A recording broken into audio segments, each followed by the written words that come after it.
I want a divorce, Lidmilla. Our wedding was a mistake. Arthur said these words calmly, almost indifferently, looking not at me, but somewhere toward the panoramic window, where the evening Moscow shimmered with lights. He took a sip of whiskey, and an ice cube quietly clinked against the side of the expensive glass. At that moment, it seemed to me that it was not the ice that clinked, but my broken heart. 10 years, 10 whole years of our life, he had just called a mistake. I was sitting across from him at our huge dark wood dining table, the one we had chosen together for our new apartment on Kutuzovsky Prospect. I remembered that day. We laughed, argued about the color, imagined how we would gather friends and our future family here. And now this table seemed enormous, cold, and alien, just like the man sitting across from me. "What are you saying, Arthur?" I whispered, although I had heard everything perfectly well. A lump formed in my throat, making it hard to breathe. He finally turned to face me. His eyes, which I had once loved so much, held no warmth or regret, only a cold, businesslike calculation, like the one he had at work when he was discussing yet another IT project. "I'm saying we're getting a divorce," he repeated, enunciating each word clearly. "I've met another woman. It's serious. I think it's fair to everyone if we resolve this quickly and without a fuss." Quote. I looked at him, not recognizing where the Arthur was, the one who had sworn at our wedding that he would love me forever, who had carried me in his arms over the threshold of our first rented one-room apartment and promised that one day he would give me the whole world. He stood up, walked to the bar, and poured himself another whiskey. His movements were confident, polished, like those of a man who had long ago made up his mind. "I've already spoken to a lawyer," he continued, as if discussing the purchase of a new car, the apartment, the country house in Nizhny Ozero, the business. We built it all together, but the main contribution, you understand, was mine. I'm ready to leave you the car and give you good monetary compensation. I think this will be enough for you to start a new life." He spoke of our house, our dacha, the business that we started from scratch, as a set of objects that simply needed to be divided. He did not understand, or did not want to understand, that for me this was not just real estate, it was our life, our shared memories, our dreams, which he now trampled with his expensive shoes. Tears streamed down my cheeks. I didn't even try to hold them back. "How can you, Arthur?" My voice trembled. "But what about everything that was between us, our 10 years? He sighed heavily, as if I had asked a very stupid and inappropriate question. "Lyuda, no need for drama. People meet, people break up. It happens. Our paths simply diverge. I move forward, and you remain somewhere out there, in the past." He finished his whiskey, placed the glass on the polished surface of the bar and headed for the bedroom. I heard him open the closet, throw things into the suitcase. Every sound echoed in my head like a hammer blow. He was leaving.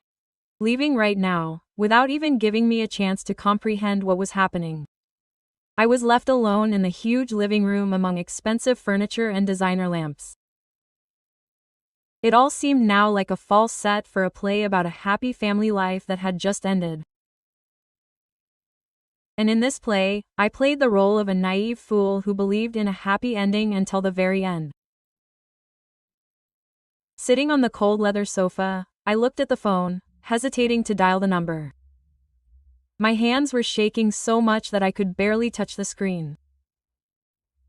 The only person I could talk to now was Papa Fyodor Mikhailovich. My dad has always been my support, my stonewall. I dialed number. After the third ring, he answered. His voice, as calm and confident as always, calmed the storm inside me a little. "Daughter, hello, something happened? Your voice is shaking." I couldn't hold back and burst into tears right into the phone, trying to hide my tears and tell him about Arthur's words, about the divorce, about the other woman. Dad listened silently, without interrupting. When I finished, he was silent for a bit, and then said a phrase that transported me back 10 years. "And do you remember, daughter, our conversation before your wedding? I warned you." And I remembered. A month before the wedding, Dad called me into his office. I remember that evening as if it were yesterday. The office smelled of old books and expensive tobacco. He sat in his massive leather chair, and I, a happy 22-year-old bride, twirled in front of him in a new dress. Quote, "Ludmilla, sit down," he said then seriously. "We need to talk about the prenuptial agreement." Quote, I laughed then. Dad, what agreement? Arthur and I love each other. We will be together forever. This mistrust, this is so outdated. Quote, I was so naive, so convinced of our fairy tale. It seemed to me that talking about money and property could destroy our pure and bright feelings. I even felt a little offended at my father. Dad, don't you trust Arthur? I asked reproachfully. He looked at me with his wise, insightful gaze. I may trust Arthur. I don't trust life, my daughter. Today there is love, and tomorrow it is gone. People change, circumstances change, but I want you to always be protected, to always have your own roof over your head and solid ground under your feet. I continued to argue, saying that Arthur is not like that he would never hurt me, that he makes big plans, and we will achieve everything together. Dad listened patiently, and then took a folder with documents from a drawer. This is not just a formality, Liuda, he said softly but firmly. This is my concern for you. I am giving you an apartment and a country house as a wedding gift. I want it to be yours according to the documents. And the startup capital that I give Arthur for his business is also my gift to you. Let him use it, let him develop the business, but if something goes wrong, you won't end up on the street. I cried, saying that he was ruining my happiness, that Arthur would be offended if he found out. And he won't know all the details, Dad replied. He will sign a standard contract that my lawyer will show him. Believe me, daughter, love comes and goes, but the documents remain. Just do this for me, for my peace of mind. I gave in. The next day, we met with his old friend, lawyer David Naumovich. Arthur was charming, joked, signed the papers almost without looking, confident that this was a simple formality for my strict father. I felt guilty then, as if I was deceiving him. And now, 10 years later, sitting in an empty apartment, I understand the full depth of my father's wisdom. He saw what I did not want to see in my love. He saw not only a brilliant and ambitious young man, but also the possible foxes from which he wanted to protect me. Quote, Dad, you were right, I whispered into the phone. I know, my daughter, he answered quietly. Don't cry. David Naumovich will come to you tomorrow morning. He will explain everything to you. You are not alone, do you hear? You will never be alone. I hung up, and for the first time in that terrible evening I felt not despair, but something akin to hope. My world had collapsed, but the foundation that my father had so thoughtfully laid remained intact. I did not sleep that night. After talking with my father, I wandered around our huge, now so empty apartment. And in my head, like in a kaleidoscope, images from the past changed. Only now I looked at them with different eyes.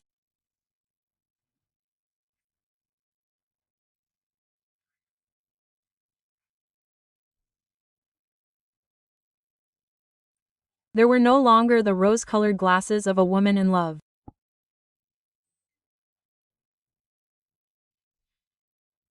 There was only cold, bitter clarity. I began to see cracks that I had previously stubbornly ignored. It all started not yesterday or a month ago. This slow poisoning lasted for years. I remembered how about 2 years ago, Artur suddenly started staying late at work. Quote, Liuda's new project is very important, he said. You need to give it your all. A promotion is coming soon. Quote, I believed. I cooked him dinner, waited until midnight, tried not to disturb him, not to ask unnecessary questions. I was proud of him, his ambitions, his successes. And it turned out that at this time he was building not only a career, but also a relationship with another woman. Then the sudden business trips on weekends began. Previously, we always spent weekends together, went to the dacha to our princely lake, walked in the park, went to the cinema, and then everything changed. Sorry, darling, they urgently called me to St. Petersburg for negotiations with investors, he said, hastily throwing a shirt into his bag. Or I need to go to Sochi to see the property. I believed, packed his things, wished him luck. It never occurred to me that these trips were not business, but romantic. How could I have been so blind? I went to his desk. On it stood a photograph in an expensive silver frame. We are on at a ski resort in France. We looked so happy.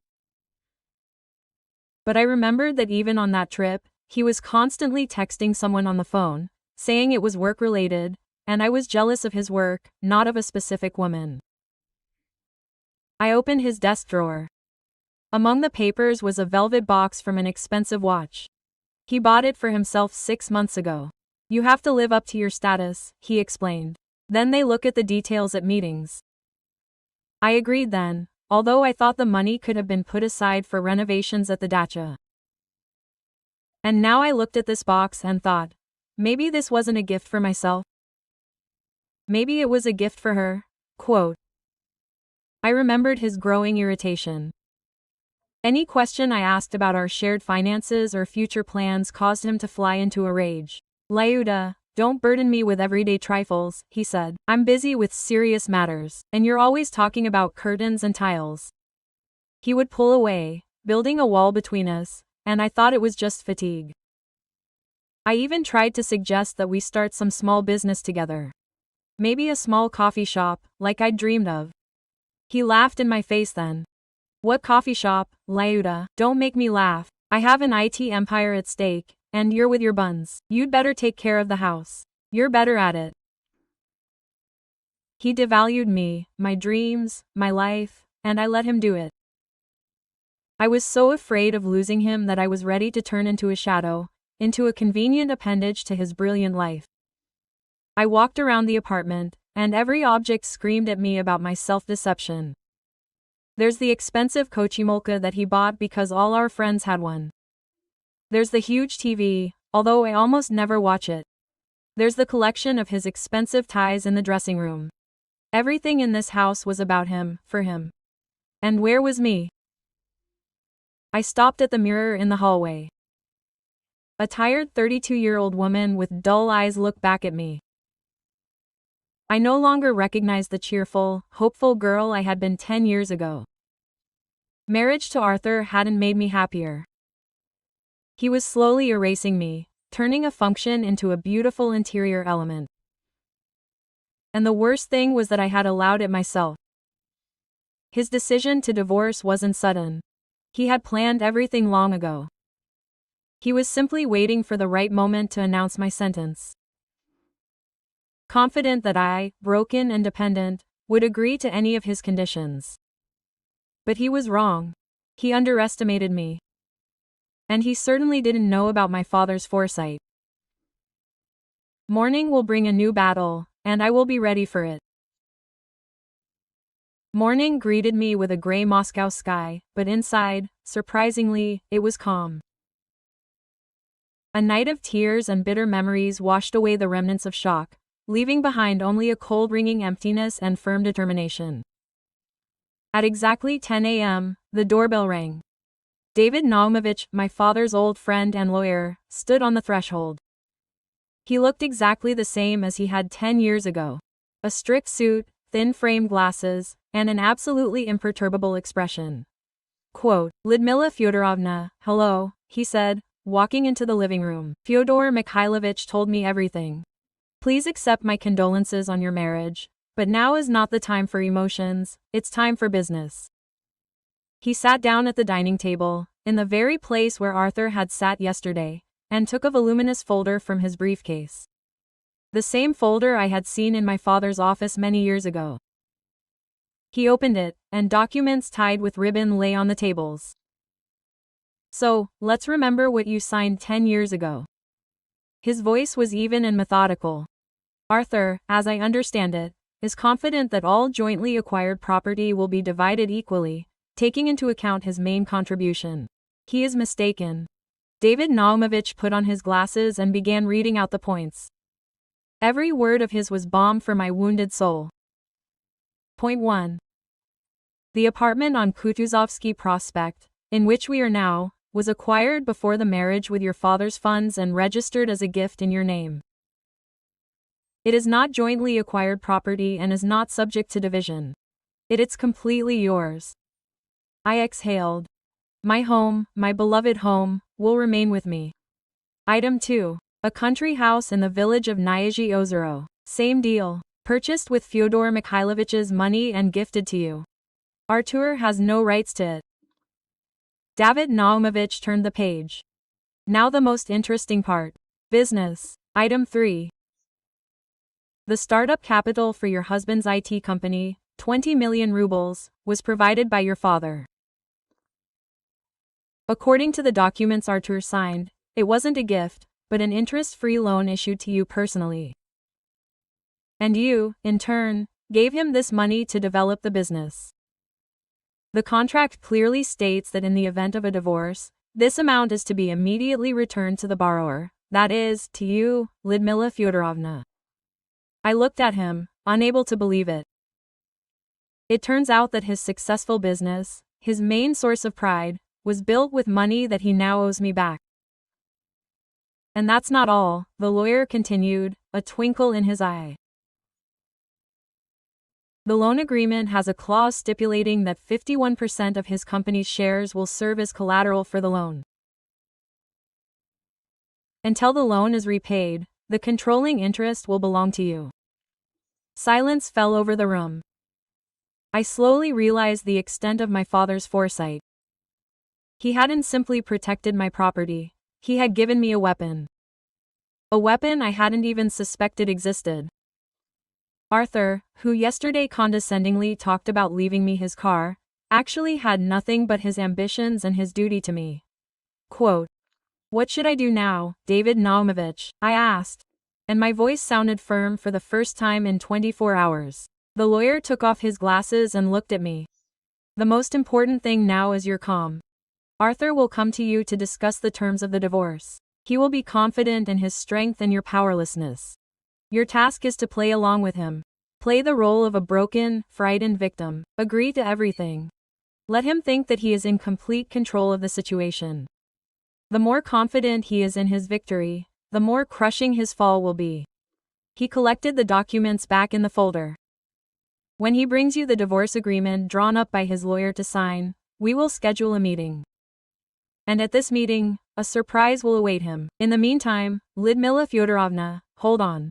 And remember, you are not a victim in this story, you are the main shareholder." When he left, I went to the window.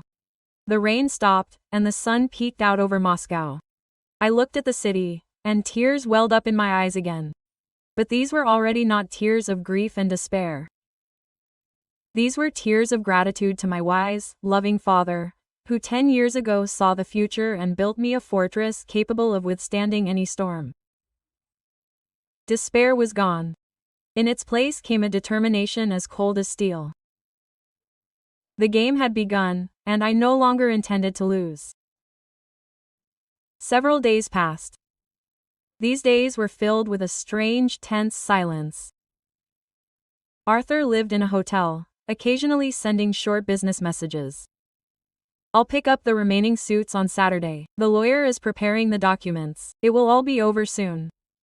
Not a word about the past, not a drop of regret. I answered as dryly and submissively as David Naumovich advised. I played my part. On Friday evening he called, "Lyuda, I'll come tomorrow. We need to discuss the details of our agreement so that everything goes civilized." His voice was condescending, as if he were doing me a huge favor. "Okay, Arthur, I'll be home," I answered in a quiet, broken voice. He arrived the next day, closer to lunch. Confident, dressed in an expensive cashmere sweater, he looked like the master of his own world who had come to solve a small problem. He didn't even take off his shoes, walking into the living room in his street shoes, throwing a folder with documents on the sofa. Quote, "So," he began without preamble, sitting down in my favorite chair. "My lawyer has prepared a draft agreement. I think the terms are more than generous." He spoke, and I looked at him and was amazed. Not a shadow of embarrassment, not a hint of guilt, only arrogance and complete confidence in his own rightness. He truly believed that it was he who built our life, and I was just a beautiful addition. Quote, "I'm leaving you our car," he said magnanimously. "You need something to drive. Plus, I'm ready to pay you a one-time compensation, say, 5 million. I think that will be enough for you for now, until you find a job." He paused, waiting for my gratitude. I nodded silently, looking at the floor, as befits a grief-stricken woman. Quote, "The apartment, the house, and the business, of course, are mine," he continued. "I put everything into this. You know, you were responsible for the comfort, and I appreciate that. But I always made the serious decisions." That's fair. Fair. What a cynical word coming from his lips. He pushed the documents towards me. Quote, "Here, you can read them. Everything is simple and clear here. Let's sign and part peacefully. I don't want rumors to circulate about us." I took the papers with trembling hands. This was part of my role. I slowly flipped through the pages, pretending to read the legal wording. And all I could think about was how surprised he would be when he found out the truth. He saw my submission and became increasingly self-assured. Quote, "Well, are you satisfied with everything?" he asked impatiently. I looked up at him with tear-filled eyes. That was part of the game, too. "Yes, Arthur, if that's what you've decided, I agree to anything. I just want this to be over soon." He nodded with satisfaction. My submission completely disarmed him. He even showed some semblance of sympathy. "Well done, Liuta. No need for hysterics. I knew you were an intelligent woman and would understand everything correctly. I didn't want this to turn out this way either, but you can't command your heart." He stood up, ready to leave. His mission was accomplished. He got everything he wanted and even managed to maintain the appearance of an honorable man who took care of his ex-wife. "My lawyer will call you on Monday. We'll arrange a time for the signing. I think we'll finish everything on Wednesday," he said already at the door. "Okay," I whispered. When the door closed behind him, I sat motionless for a few more minutes, and then I burst into laughter, a quiet, nervous laugh. He was caught. He walked into the trap he set for me. He was so blinded by his ego, his confidence in my weakness, that he didn't even suspect a catch. He thought he was the hunter, and I was his easy prey, but he didn't know that all this time I was just bait in the trap that my father had so wisely prepared for him. I picked up the phone and dialed David Naumovich's number. "He left. He agrees to everything," I said. And there was no longer a drop of weakness in my voice. "He is sure that he has won." "Excellent," the lawyer answered. The trap slammed shut. We wait until Wednesday. Wednesday. Signing day. The meeting was scheduled in a conference room in a large business center. Neutral territory. I arrived a little before. The room was impersonal. A glass table, black leather chairs. An abstract painting on the wall. Everything here was designed to make people feel nothing but a business-like atmosphere. I sat down at the table, placing my purse in front of me, and waited. Arthur showed up exactly at the appointed time. His lawyer was with him, a young, smug guy in a fashionable suit who looked at me with mild disdain. They were sure this was a simple formality that would take no more than 15 minutes. Quote, "Lidmilla, hello," Arthur said without looking at me. "Let's get this over with quickly. I have a busy schedule."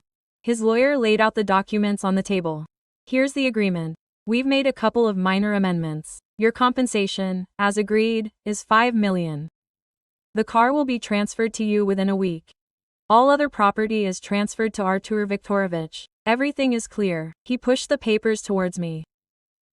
I took the pen the young lawyer handed me and signed without hesitation. Under each copy, I saw Arthur relax.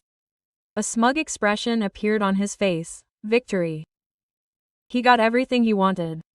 "Excellent," said his lawyer, taking the sheets I had signed. "Now your signature, Artur Viktorovich, and that's all." Quote, Artur took the pen. He was already bending over the document. His hand froze a centimeter from the paper. And at that very moment, the door to the meeting room opened without knocking.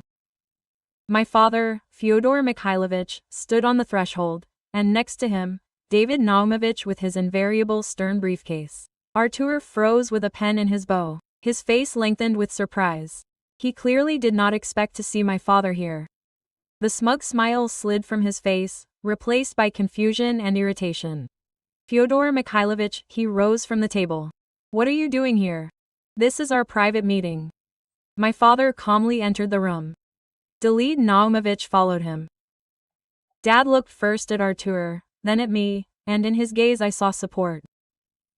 I am here, Artur, because this concerns my daughter. His voice was quiet, but there was a ring of steel in it. Lawyer Arturov jumped up. Please, I'm sorry, but we have a confidential document signing procedure. There's no place for outsiders here. We're not outsiders, David Naumovich said softly, placing his briefcase on the table next to their documents. We are Lyudmila Fyodorovna's legal representatives, and we have another document that I think you will be very interested in studying before your client signs anything. Arthur looked from my father to David Naumovich, and understanding slowly appeared on his face, an understanding that something had gone wrong, that this simple formality was turning into something completely different.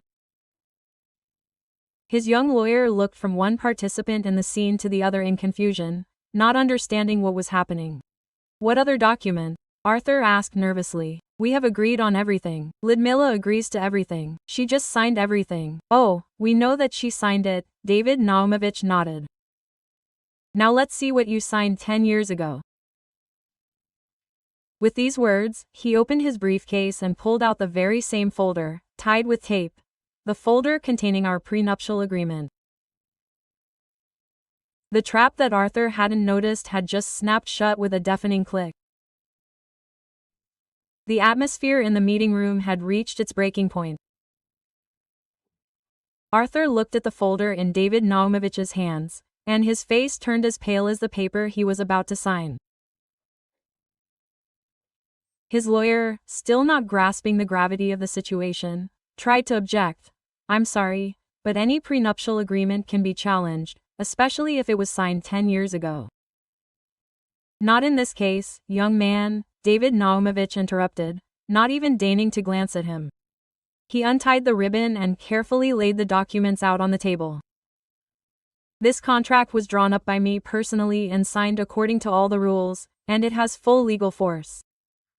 He put on his glasses and began calmly, almost monotonously, reading out the key points, which I already knew by heart. According to Clause 4.1 of the marriage contract, the apartment located at 12 Kutuzovsky Prospect, Moscow, is the personal property of citizen Lyudmila Fedorovna Vetrova, as it was acquired with funds from her father and registered as a gift before the marriage. It is not subject to division. Artur clutched the edge of the table. His lawyer frantically began searching for something on his phone, apparently checking the laws. Clause 4.2. The country house and land plot in the village of Nyazy Ozero are also the personal property of citizen Vetrova on the same grounds. Arthur's face distorted. This can't be true. We chose everything together. We chose, perhaps, David Naumovich agreed calmly. But Fyodor Mikhailovich paid for everything. And all the checks and bank transfers confirm this. But the most interesting thing is that Artur Viktorovich awaits us in point 5. He paused, letting his words soak in the tense silence. Point 51. The funds in the amount of 20 million rubles, provided by Fyodor Mikhailovich for the opening and development of the art tech company, were issued as an interest-free loan to his daughter, Lyudmila Fyodorovna Vetrova. Point 5-2 clearly states that in the event of a divorce, the entire loan amount is subject to immediate repayment within 30 calendar days. The shock on Arthur's face gave way to rage. What nonsense! It was a gift. Startup capital. The documents indicate the opposite, David Naumovich shrugged. And you signed them. Here's your signature. And here's the most important thing. Clause 53. As collateral for the loan, you pledged 51% of your company's shares. So, until you repay the debt, Lyudmila Fyodorovna is not only your creditor, but also the controlling shareholder of your company. Quote. This can't be, Arthur shouted, slamming his fist on the table. This is a fake, a fraud, and I will sue. His young lawyer already understood everything. He sat deathly pale, leafing through our prenuptial agreement, and realized that his client had not only lost, He had found himself completely dependent on the woman he had just tried to fleece blind. At that moment, my father spoke. He had been standing silently against the wall this whole time, watching the scene. "This is not a deception, Arthur." His voice was quiet, but it weighed a ton. "You came to our family with nothing. I gave you everything. Education, money for a business, a roof over your head. I believed that you would make my daughter happy, but you decided that you could use her and then throw her away like an unnecessary thing." Dad came to the table and stood next to me, putting his hand on my shoulder. "But you didn't take something into account. I always protect what is dear to me." He looked straight at me, and in his eyes was all his fatherly love and care. Arthur collapsed into a chair. He looked at me, and in his eyes there was no longer anger, but animal fear. The fear of a man who had lost everything in an instant: money, business, status, self-confidence. He realized that his brilliant life, which he considered his own achievement, was just an illusion, built on money and my father's wisdom. He lost. And he lost not because I was stronger or smarter, but because my dad always stood behind me. Several weeks passed after that day in the conference room. Arthur disappeared from my life as quickly as he appeared in it 10 years ago. He silently signed all the necessary documents, returned $20 million to me, and handed over control of the company. I heard from mutual friends that he left Moscow, I think, for some small town on the Volga, to try to start from scratch. I didn't feel sorry for him. I didn't feel any schadenfreude either, only an enormous, all-consuming relief. The apartment on Kutuzovsky Prospect, which until recently seemed like a prison of false memories, became mine again. Home. I rearranged the furniture, removed all of his things, all the interior items that reminded me of him. I got rid of the huge black sofa and bought myself a cozy, light one with soft pillows. I replaced his abstract paintings on the walls with light watercolors of views of Paris, which I always dreamed of. The house was filled with air and light again. At first, it was unusual. I was relearning how to be alone, how to make decisions independently, how to plan my life without regard for other people's opinions. On my father's advice, I didn't sell Arthur's company. Quote, "It's your asset now, daughter. Learn to manage it," he said. I hired a good executive director and began to delve into the business. It was difficult at first, all those numbers, graphs, technical terms, but I learned. I sat in on meetings, asked questions, read specialized literature at night. And gradually, I began to understand. Moreover, I began to like it.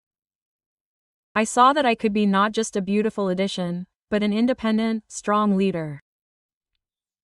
One evening, sorting through old papers in my dad's office, I came across my childhood drawings. Among them was a sketch of a small, cozy coffee shop with round tables and flowers in the windows. My childhood dream.